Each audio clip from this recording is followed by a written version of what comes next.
Magandang araw sa inyo mga mareng at ito ko ngayon at magluluto nga pala kami ng buldak.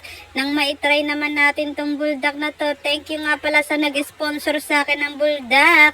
Ate Jeremy, Nax naman, talagang hindi mo ko binigo sa aking request na ibili mo ko ng buldak. At ayan na nga, itatry na natin siyang lutuin mga mareng para matikman na natin kung legit talagang masarap itong buldak na to na may cheese at gatas. Tara na at kumukulo na nga yung tubig. Dahan-dahan na natin ilagay ang mga noodles para mapalambot na natin ang noodles.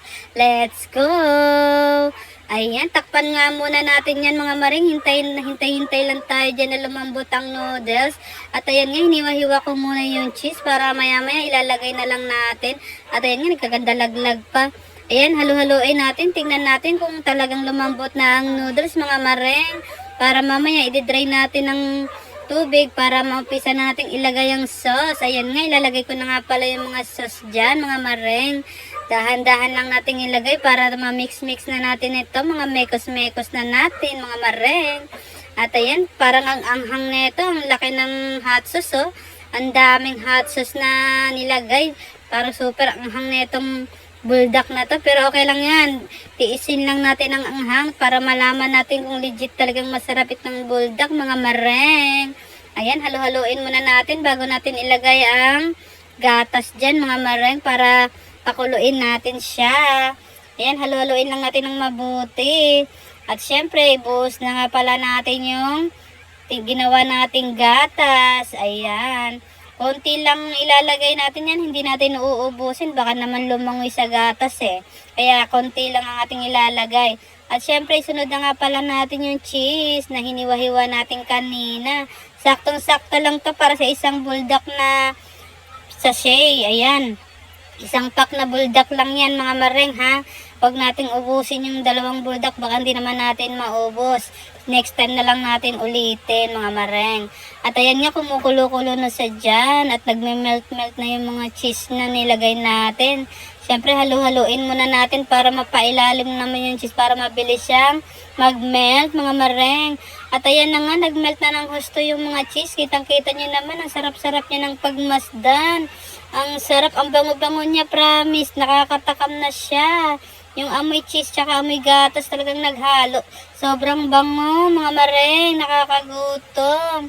Pero hindi ko pa siya natitikman. Pero parang ang sarap-sarap niya ng tignan talaga. Promise, mga mareng. So, subukan na natin to agad-agad nang malaman natin ang lasa. Siyempre, nilagyan ko nga pa dyan ng nori para legit ba talagang masarap pag hinaluan ng nori. Ayan, nakitang-kita niya naman kung gaano nagme-melt yung cheese sa ating buldak. Oh, yummy! Super yummy. At tara na nga, itatry na natin ang buldak na ginawa natin. Let's go. Sinama ko na nga pala dyan si Ate Heart para dalawa kaming kakain ito kasi marami-rami din. Tara, try na natin nang malaman natin ang lasa, mga mareng. Ayan, nalalagay ko na nga pala siya dyan sa nori na binili ko. Nang malaman natin ang lasa, unang tikim. Sarap mga mareng, sobrang sarap, promise. Walang biro, walang halong joke, walang halong-halong kung ano-anong chemical. Sobrang sarap talaga mga mareng, itry nyo na. Siguradong uulit-ulitin nyo to pag nasubukan nyo na siyang gawin at natikman. Ang sarap talaga, promise. Manghang lang siya pero kayang-kaya naman. Diba? Kung kumakain kayo ng pansit kanto na manghang, parang ganun lang din naman ang anghang niya, kaya kayang-kaya lang mga mareng. Subukan nyo na sa mga bahay nyo. Ayan, tuwan-tuwa nga ako dyan dahil nasasayahan ako kasi sobrang sarap niya talaga mga mareng, legit. Walang halong chemical yan ha mga mareng, kaya itry nyo na. Ayan yung anak ko, anghang na nga pala sa dyan kasi nga hindi naman siya mahilig kumain ng manghang. Kaya ako, siyempre mahilig akong kumain ng manghang, kaya kayang-kaya lang. Caring-carry lang sa atin tong mga mareng, basic lang.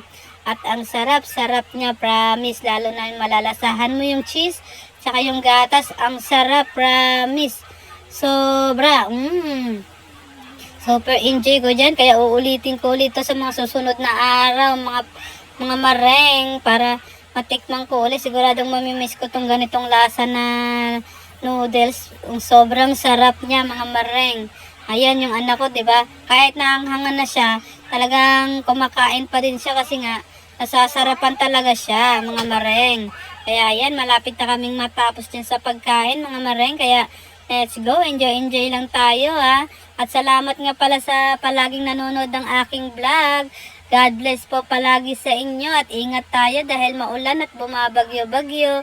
Kaya ingat po sa lahat ng mga naapektuhan ng baha at ulan. Ingat po, God bless.